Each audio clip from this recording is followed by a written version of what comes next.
நான் கேட்குறேன் உங்களை, ஒரு சாமி இருக்கு, அந்த சாமி மருத்துவர் உடைய உடுத்திருக்கும். அது என்ன மருத்துவர்? இன்னைக்கு நம்ம நவீன மருத்துவர்கள் இந்த இருதயத்தினுடைய துடிப்பை பார்க்கறதுக்கு என்னப்பா வச்சிருப்பாங்க? நல்லா சொல்லுங்க, இங்கே மைக்கில் வந்து சொல்லுங்க. டெட்டாஸ்கோப். மருத்துவர் உடை உடுத்தி தம்பி சொன்ன அந்த இருதய துடிப்பை பார்க்குறாங்களே அந்த கருவி, அதை வச்சிருக்க சாமி எந்த சாமி சொல்லுங்க பாப்போம். வித்தியாசமா இருக்கானே. கோட்டு போட்டு எந்த சாமியான டெட்டாஸ்கோப் வச்சிருக்க மருத்துவருடைய ஆடை உடுத்தி நீ ஆங்கில சொல்லு. ஒரு கோவில் இருக்கு, நீங்க கேட்ட மாதிரி ஒரு கோவில் இருக்குன்னு வச்சுங்க. கோவில் இருங்க, சிவனடியாரை பத்தி கேட்டீங்கல்ல. மகளுக்கு கல்யாணம், கல்யாணத்தன்னைக்கு எங்கள் அக்கா சொல்லிருச்சு என் சப்போர்ட்டு இந்த பிள்ளை தங்கச்சி தான்ருச்சு. அதுவே போதும்க்கா. இம்புட்டு ஆம்பளை எல்லாரும் கைதட்டு, இந்த எங்கள் அக்காவும் அந்த அக்கா 2 பேரும் எனக்கு போதும். இல்ல இப்ப நீங்க என்ன கேட்க வரீங்க கேளுங்க. நான் எதுனாலும் கேட்பேன். கேளுமாண்டி நான் எல்லாரும் அந்த அண்ணன் என்ன கார்த்தி ரொம்ப ஒரு மாதிரி இறங்கி பண்ண பூரா தூங்கி இருக்குது. என்னத்த கதையை பேசுற 10 பேருக்கு அப்படிலாம் இல்ல. இந்த இத்தனை பேர் உட்கார்ந்திருக்காங்க, உட்கார்ந்திருக்கவங்க உங்களுக்கு மனுஷனா தெரியலையா? என்ன கேக்குறீங்க கேளுங்க. அவரை பார்த்தா உங்களுக்கு மனுஷனா தெரியலையா? கேளுமா. அப்ப எங்க அண்ணனை பத்தி நீங்க குறைவா பேசுறீங்க. நீ கேளுமா. அதோட நிப்பாட்டுங்க. கேளுமா, நீ என்னமா கேக்குற கேளுமா. மகளுக்கு கல்யாணம், கல்யாணத்தன்னைக்கு கல்யாண மனக்கோலத்துல உட்கார்ந்திருக்கப்பல முடிய பிடிச்சி அறுத்து ஒருத்தருக்கு தானம் கொடுத்துட்டாரு. அப்பே கொடுத்தவர் யாரு? 63 நாயன்மார்கள் மானக்கஞ்சரன் ஒருத்தர். மானக்கஞ்சாரன் ஒருத்தர் தெரியும். என்ன கேட்கிறப்ப தெரியுமா என்ன அர்த்தம்? தெரியுதே, பரவாயில்லையே சொல்லுங்க. இது ஏட்டிக்கு புட்டி தானே இந்த பேச்சு. பேச்சே எப்பவுமே அப்படித்தானே பேசுவேன். புதுசா சொல்லிருக்கீங்க நீங்க. கொம்பு தேனோட சாரும் கரும்பு சாரும் சேர்ந்தா எவ்வளவு சுவை தெரியுமா? அந்த மாதிரி அந்த ஊரோட பேரு மானக்கஞ்சாரர் அப்படிங்கிறவர் சிறந்த சிவபக்தர்.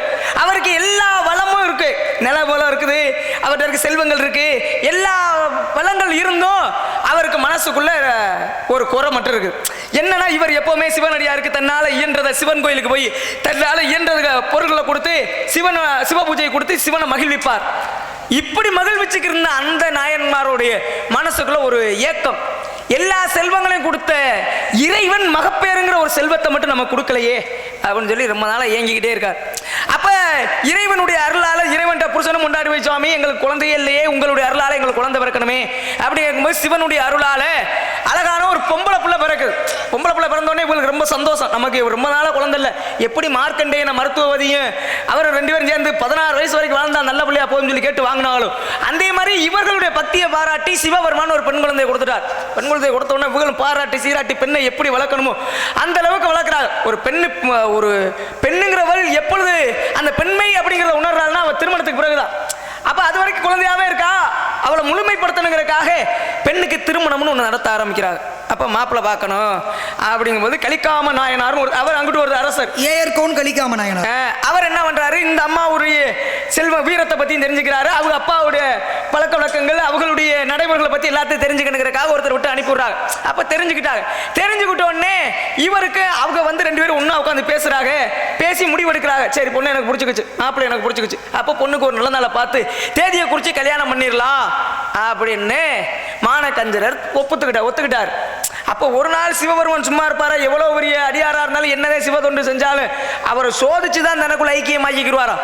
அப்ப ஒரு நாள் என்ன பண்றாரு, மானக்கஞ்சரர் அந்த பொண்ணுக்கு திருமணம் நடக்க வேண்டிய வேலைகளை பூரா பார்த்துக்கிட்டு இருக்கும்போது இவர் கலிக்காம அவர் என்ன பண்றாரு, அங்க இருந்து வர்றார் தன்னுடைய படைபலங்கள் எல்லாம் கூட்டிக்கிட்டு.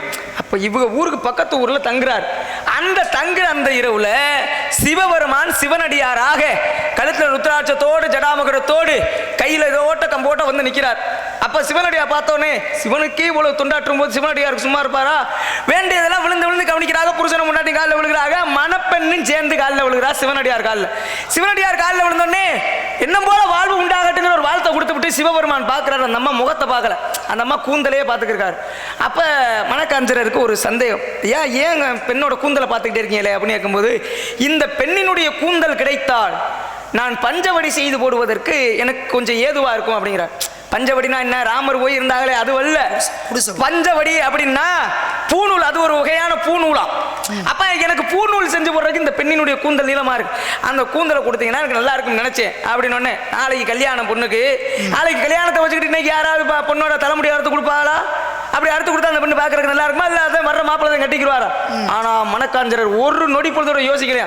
விறுவிறுன்னு வீட்டுக்குள்ள போறாரு, கத்தி எடுத்தாரு, மகளோட கூந்தலை அறுத்து அந்த அடியாற்றை கொடுக்குறாரு. அடியாற்றை கொடுத்தோடனே அடியார் மறைஞ்சிறாரு. வானத்திலே அம்பாலும் சிவபெருமானும் காட்சி கொடுத்தார்களாம். உன்னை ஏற்றுக்கொண்டேன், உன்னுடைய பக்தியை மெச்சினேன். எப்ப பிள்ளைக்கு கல்யாணம்னு தெரிஞ்சோ சிவனடியார் கேட்டு இல்லைன்னு சொல்லக்கூடாதுங்கிறதுக்காக யோசிக்காம அறுத்து கொடுத்தியோ, இந்த நொடி பொழுதிலிருந்து உன்னை எனக்குள்ள ஆட்கொள்கிறேன், உன்னை எனக்குள்ள ஐக்கியமாக்கிறேன் அப்படின்னு அடியாரா ஏத்துக்கிட்டார். அப்ப அந்த பகல்ல விடிஞ்சிருது. அங்கிருந்து கலிக்காமர் வர்றாரு. வந்து பார்த்தா பெண்ணு முடி இல்லாம இருக்கா. முடி இல்லாம இருக்க உடனே இந்த விஷயங்களை கேட்கிறாரு, என்ன நடந்துச்சுன்னு. அப்ப சிவபெருமான் வந்து ஆடிய திருவிளையாடல்களை சொன்ன உடனே அப்பத்தான் அவர் யாரா இருந்தாலும் ஏத்துக்குவாங்களா, முடியலாத இருக்கவில்லையே.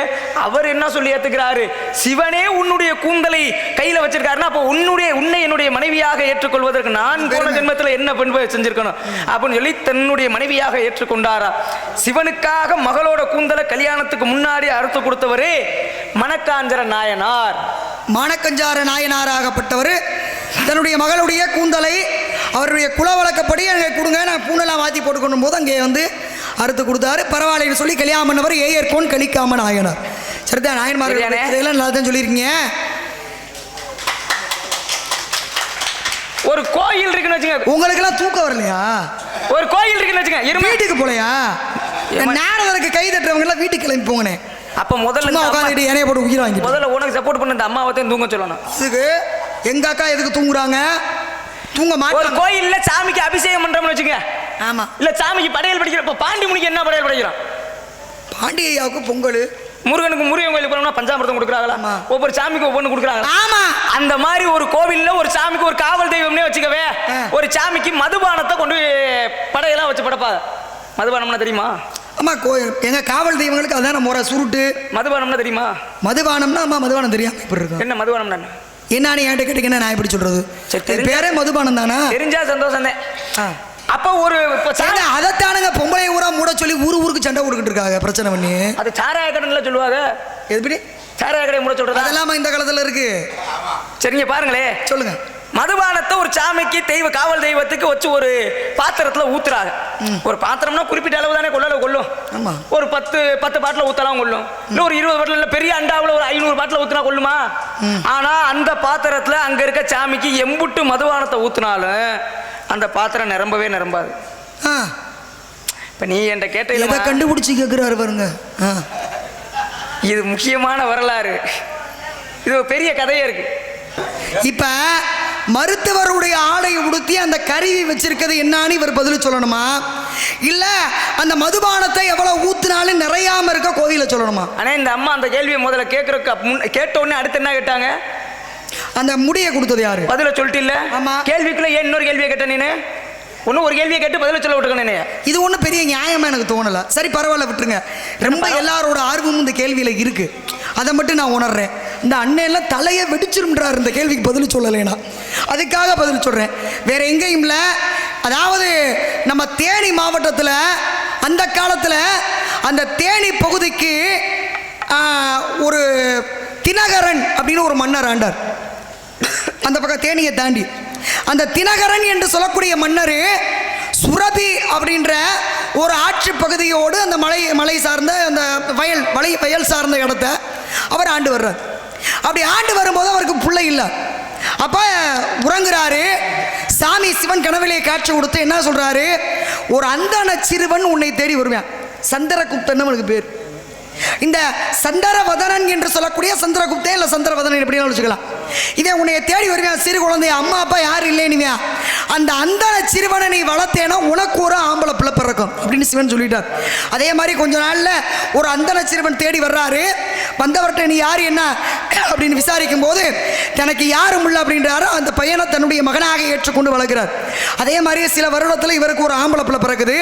அப்படி பிறந்த உடனே 2 பிள்ளையுமே பாகுபாடு இல்லாமல் வளர்த்து தக்க வயது வரும்போது தான் மூத்த மகனாய் யாரை ஏத்துக்கிட்டாரோ அந்த சந்திரவதனனுக்கு தான் அந்த நாட்டினுடைய பட்டத்தை கொடுக்கிறார்.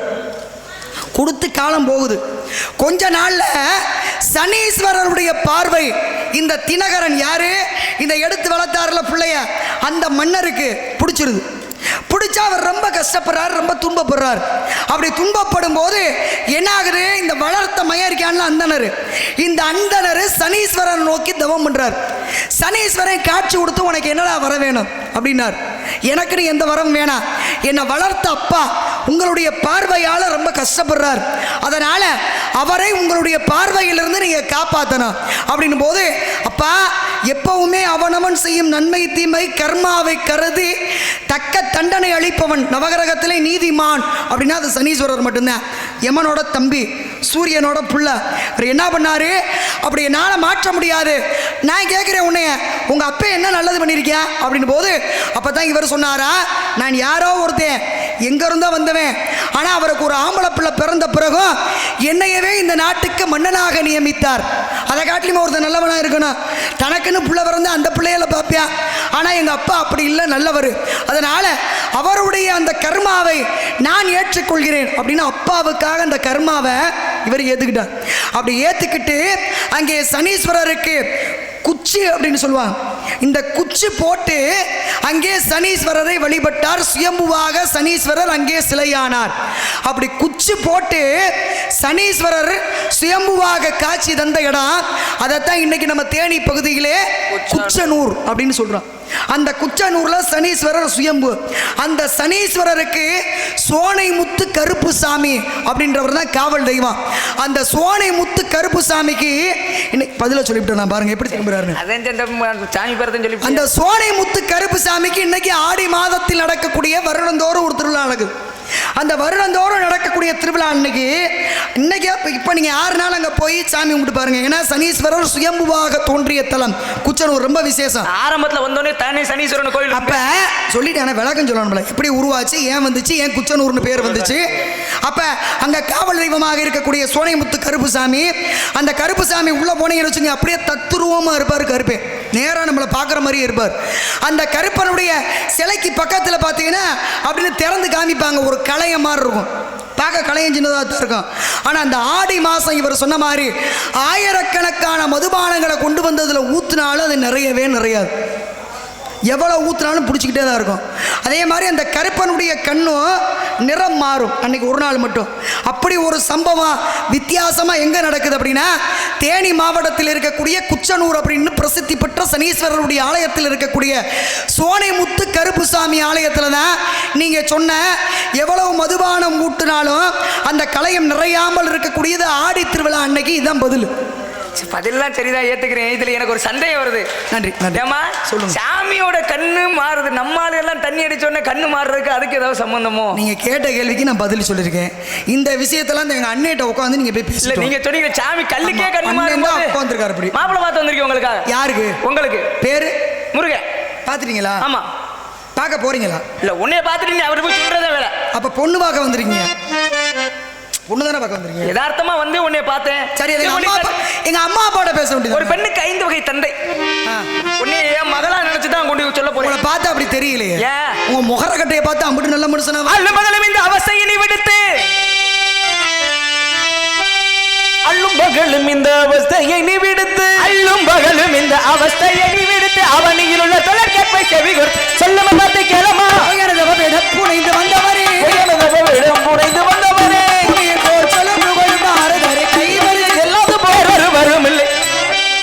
நண்பர்களே எங்க போறீங்க? நீங்க கிளம்புங்க, நல்லபடியா, வேணான்னு சொல்லல. அந்த மருத்துவர் உடை உடுத்தி எந்த சாமி இருப்பாருன்னு கேட்டிருக்கேன். விஷயத்துக்கு பதில மட்டும் கேட்டு கொடுத்துட்டு நீங்க போங்க. அழகா நாடகம் பார்த்தீங்க. ஆமா, அதை கேட்கணும்ல, நம்ம தெரிஞ்சுக்கலாம்ல.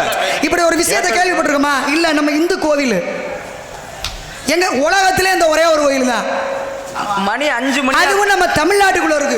இருங்கம்மா, நாரதர் சொல்லாம இருக்க மாட்டார், சொல்லுவார், பதில் தெரியும் அவருக்கு. மணி என்னது? மணி 5 மணி. எப்ப பார்த்தாலும் வர்ற நாரதர்கள்ட்ட பூரா முடிச்சு முடிக்க போற நேரத்துல ஒரு கேள்வியை கேட்டுட்டு 4:45 அந்த ஒரு கேள்வி பதில். அதனால எல்லாரும் 5 மணி வரைக்கும் கூட பேசுங்க. அவர் வருவார். வர முருகனுக்கு ஒரு மரியாதை உங்களுக்கு தெரியுமா தெரியாது? வல்லார என்ன வாய் பேசுனீங்க? ஒரு விஷயம் நல்லா தெரியும். வாய் பேசினார்லனே, நான் அப்படி பண்ணி எப்படி பண்ணுவேன் உனக்கு நான் சொன்னேன். போக இந்த சீனமே பதில் தெரியுமா தெரியாதா? இது எப்ப வந்து நீ கேக்குற?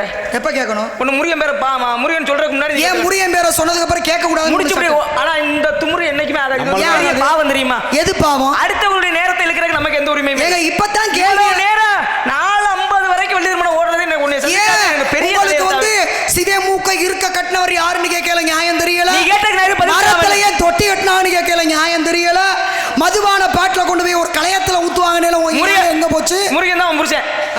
கட்டி அப்படி முருகனை திருமணம் செய்து வைக்காவிட்டால் இந்த மாலை சூரியன் மறைவதற்குள்ளாக உன்னையும் அந்த முருகனை எனக்கு பதில் சொல்லல. நாரதரன் பார்க்க மாட்டேன், 2 காலையும் முடிச்சு சட்டக்குன்னு தரையில் அடிச்சு கொண்டு விடுவேன். மனமுடித்து வைக்காவிட்டு நாரதரம் இல்ல அணிந்திருப்பது பிரம்ம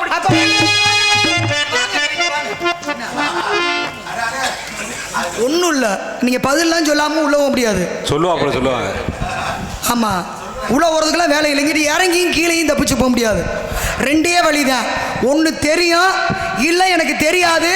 நீங்கள் கேட்டதுக்கு எனக்கு பதில் தெரியல. இப்படி திமுறா உங்ககிட்ட நான் பேசுறது தப்பு. ஒத்துக்குங்க. இந்த இம்சையோட அது முடிக்கிறதுக்கு முன்னாடியே கேட்டு சொல்ல வேண்டியானையா? நீங்கள் வேற இப்படி ஏற்றி விட்டுக்கிட்டே உட்காந்துருக்கனே. இவர் நாரதரா அவர் நாரதரான்னு தெரியல எனக்கு. சொல்லுங்க. நம்ம ஊருக்காண்டி ஒரு 8 மணி வரைக்கும் ஒரு நாடகம் நடத்த சொல்லுங்க. தெரியாதா? தமிழ்நாட்டுல கார்த்திகை ராஜாவுக்கு பதில் தெரியல. அண்ணே பாண்டியனை காலையில் சம்பளம் கொடுக்காதீங்கண்ணே. அண்ணே எங்க அண்ணன் பாண்டியனை எப்ப ஒரு நாடகம் போட்டாலும் யாரோட யாரை போடுறது ஒரு விஷயம் நல்லா தெரிஞ்சுக்க அப்படின்னு அவர் புரிஞ்சுதான் போடுவார். நான் எப்போதுமே அடுத்தோட நேரத்துக்கு நீ கேட்டதுக்கு நான் பதில் சொல்றேன். சரி, அப்புறம் நான் திரும்ப மறுபடியும் கேட்டு நீ பதில் திருப்பி கேட்கறது தேவையில்லை. அண்ணே கேட்ட எல்லா கேள்விக்கும் நான் பதில் சொல்லிட்டேன். அண்ணே சொல்லி நீ சூடு ஏத்திட்டே இருக்காரு. வாலாஜாபேட்டைன்னு நம்ம தமிழ்நாட்டுல ஒரு ஊரு. வாலாஜாபேட்டை. அங்க எந்த சாமிக்கு நீ மருத்துவ உடைன்னு சொல்லும் போது நான் பதில கண்டுபிடிச்சுட்டேன். சரியா?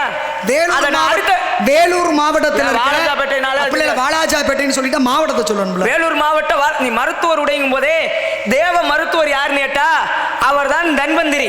யாரோட அவதாரம் கேட்டீங்கன்னா மகாவிஷ்ணு அவதாரம். கையில ஒரு கையில அட்டைப்பூச்சியும் ஒரு கையில அமிர்த கலசம் வச்சிருப்பாரு. அவர் தான் தேவர்கள் மசூல் கிடைக்கும் போது எடுத்த தேவாமிர்தத்தை கொண்டு வருவாங்க. அவர் யார் தெரியுமா? அவர் தான் தேவ மருத்துவர். தேவர்களுக்கு தனியா சிற்பி இருக்காரு, அவர் பேர் விஸ்வகர்மா. தேவர்களுக்கு மருத்துவர் யாருன்னு கேட்டா அவர் தான் தன்வந்திரி. இன்னைக்கு வாலாஜாபேட்டையில எல்லா இடத்துலயுமே பாத்தீங்கன்னா கோவில் இருந்துச்சுன்னு வச்சுங்க. அந்த கோவில்ல தன்வந்திரிக்கு தனி ஒரு சன்னதி இருக்கும். தனியா கோவில் கிடையாது. தன்வந்திரிக்குனே இங்க இருக்கிற இடத்துல கோவில் ஒண்ணு இருக்குன்னா உலகத்திலே அது ஒண்ணுதான். வாலாஜாபேட்டையில இருக்க தன்வந்திரி யாருன்னு கேட்டா தேவ மருத்துவர் எப்படி உடை போட்டிருப்பாங்களோ, அந்த நாடி துடிப்பு கருவியை வச்சு பார்ப்பாங்களோ அந்த மாதிரி தன்வந்திரிக்கு அலங்காரம் செஞ்சு இந்த ஸ்டெதஸ்கோப்போட சுத்தி வர்றது, அந்த ஊர்வலம் சுத்தி வர்றது எங்க கேட்டா வாலாஜாபேட்டையில தன்வந்திரி கோயில்ல தான். அங்க அலங்காரமாக அந்த மருத்துவர் அணியக்கூடிய ஆடையும் அந்த கருவியும் வைத்து என்னண்ணே நீ தானே சொன்ன? பத்திக்கிட்டு எரியுது வயிறுலாம் எனக்கு. இப்ப நான் பதில சொல்லிவிட்டீனா? இல்ல சொல்லாம போனா தப்பு இல்ல. மருத்துவர்னு சொன்ன உடனே நான் கண்டுபிடிச்சேன். நல்லபடியா எல்லாரும் கிளம்புங்க, போயிட்டு வாங்க. இல்ல அவரை பார்க்கணும், நல்லபடியா முருகனை பார்த்து போங்க. பதில் சிறப்பு. அத நீங்க சொல்லாதீங்க. சிறப்பு நீங்க கேட்ட நான் பதில சொல்லிட்டேன். அம்மா சொல்லிட்டீங்களா? முருகனை பத்தி பேசின பழனியில. பழனி இப்போ ஒரு கோயிலுக்கு போறோம் பாத்தீங்களா? இப்போ வெட்டுடைய காளி கோயிலுக்கு வந்தோம்னா அன்னைக்கு இரவு இங்க எல்லாம் தூங்குற, அதாவது இங்க தங்கி இருக்காங்களா? ஆமா. முருகனுடைய பழனிமலை கோயிலுக்கு போனோம்னா இரவுல யாரும் தங்குவாங்களா? தங்க மாட்டாங்க. அர்ச்சகர்கள் இருப்பாங்க, இல்ல கோவில வேலை வைக்கிறவங்க வேணா அங்க தங்கலாம். மத்தவங்கள யாரும் பழனி மலையில பக்தர்களுக்கு பழனி மலையில அனுமதி கிடையாது, தங்குறதுக்கு அனுமதி கிடையாது. பழனி மலையில ஒரே ஒரு ஊருக்காரர்களுக்கு மட்டும் தங்குறதுக்கு அனுமதி இருக்கு. எந்த ஊருக்காரங்க இருக்கு? பதில சொல்லு. ஆமாக்காவா? ஏனே நாடகம் முடிக்கணும்னே. முடியட்டும். இப்ப என்னால முக்காலையா? இவ்வளவு நேரம் என்ன சொல்ல? இப்ப நாளே முக்காலையா? இவ்வளவு நேரம் என்ன அசிங்கமா இல்ல? இப்ப நீங்க முன்னாடி கேள்வி கேட்கல, இப்ப போக போயல நீங்க கேள்வி கேக்குறீங்க. அம்மா உனக்கு ரசிகன் பண்றமா? ஏங்க இந்த இடத்துல இருக்குனாரு. அது சரிங்க. ஏன் போட நீ யோசிக்காம பதில் சொல்லு. நான் முதல்ல கேள்வி கேட்டேன், உங்கள்ட்ட கேள்விக்கு பதில் சொல்லுங்கண்ணே. யோசிக்காம பதில் சொல்லு. ரசிகன் பண்ற வச்சுக்க. ஐயா எனக்கு கோவம் வந்துச்சு. அப்புறமா நல்லா கரப்பா முடிச்சு தூக்கி போட மாதிரி தூக்கி போட்டு பிடிங்க. முடிச்சிட்டு போகும்போது பிடிச்சி இழுத்துக்கிறது என்ன இழுத்து? இப்ப நான் போகல. நான் கேள்வி நீ பதில சொன்னாதே நான் போவேன். இது என்ன பதில்? இல்லன்னா என்ன நிக்க முடியாட்டி சேர போட்டு கூட உட்காந்துரு. எதுக்கு? நான் சபதம் மட்டும் உள்ள போனா தானே நீ அடுத்த ஆளை வர விடுவேன். ரொம்ப நேரம் காவி எடுத்தாலும் சேர போட்டு உட்காந்துருவேன். ஏனே நான் மாப்பிள்ளை பேரை சொல்றதுக்கு முன்னாடியே மருத்துவர் ஆடை அணிந்து கருவி வச்சிருக்கக்கூடிய சாமி எதுன்னு நான் கேட்டு அலங்காரம் பண்ற இடம் எதுன்னு அவர் சொல்லாம போனதுனால தானே நான் முடிச்சுன்னு பாருங்க. அப்பே நீ என்ன சொல்லிக்கணும்? நான் மாப்பிள்ளை பேரை சொல்றதுக்கு முன்னாடியே சாமி நான் தப்பு இல்லையா? அப்ப இது தப்பு இல்ல. எது ஏங்க இப்ப முடிச்சிட்டீங்க.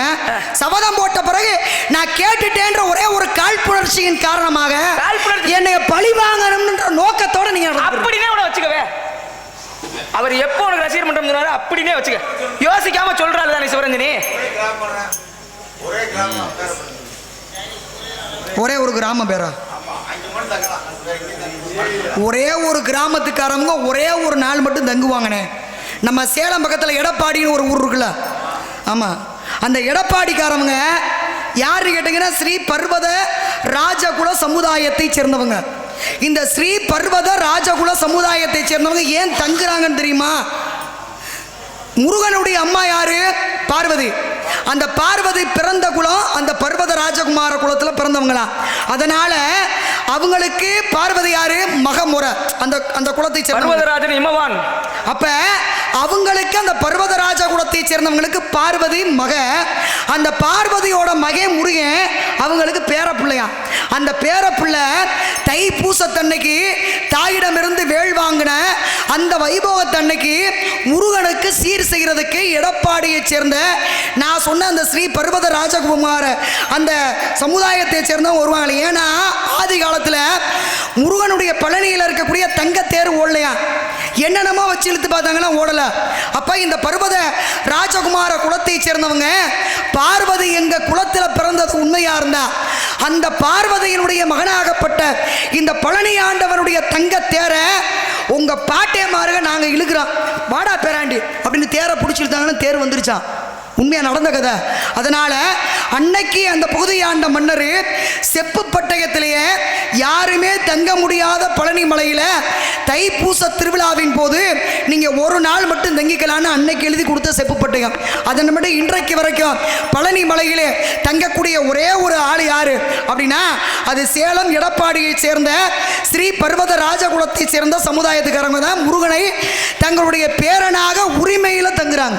எந்த பக்கத்து போனா தலைப்புற கொண்டாந்துறிய ஏதாவது கேட்டீங்கன்னா அப்படி அடிச்சு விட்டுருவோம். என் வாலி சூரியன் வரைவதற்குள்ளாக உன்னையும் அந்த முருகப்புறமானே மனமுடி நல்லா பேசுங்க வைங்க, அதெல்லாம் நான் தவறு சொல்லவே இல்லை. சரி, உன்னையும் நீ சந்திக்கணும்னா ஒன்னும் வெளில நான் சந்திச்சிடணும். நம்ம 5 மணிக்கு விட்டு அவர் என்ன பண்ணுவார்? அடுத்தவருடைய நேரத்தை எடுத்துக்கிறதுக்கு நமக்கு எந்த எனக்கு ஒன்றும் பிரச்சனை இல்லையா. நான் விடிய விடிய நானும் நடத்துவேன் அப்படிமீங்க. நீ அடுத்த மேல 12 மணிக்கு நீங்க வெளில வரீங்க, நான் உங்களை 1:30 சந்திக்கிறேன். உங்க இஷ்டம். நீங்க இந்த வாலி சூரியன் வரைவதற்குள்ளாக உன்னையும் முருகனை ஒரே பாவடு நாரதரும் இல்ல அனைவரும் முடிச்சுமல இனிமேல் இந்த சபதம் போட்டுட்டு போயல கேள்வி கேட்காதீங்க. இனிமே நான் முடிச்சதுக்கு அப்புறம் நீ கேளுங்க. நான் முன்னாடி தான் கேட்டேன். உங்களை மாதிரி நான் போட்டு முடிச்சு போயல நான் கேள்வி கேட்கல. உனக்கு ரசிகர் மன்றம் இருக்குமா? இப்போ இந்த அண்ணனால தான் பரவாயில்ல. அந்த சொன்ன வார்த்தையை நான் காப்பாற்றுவேன்ல கடைசி வரைக்கும். அதை காப்பாற்றுறது தானே முக்கியம்.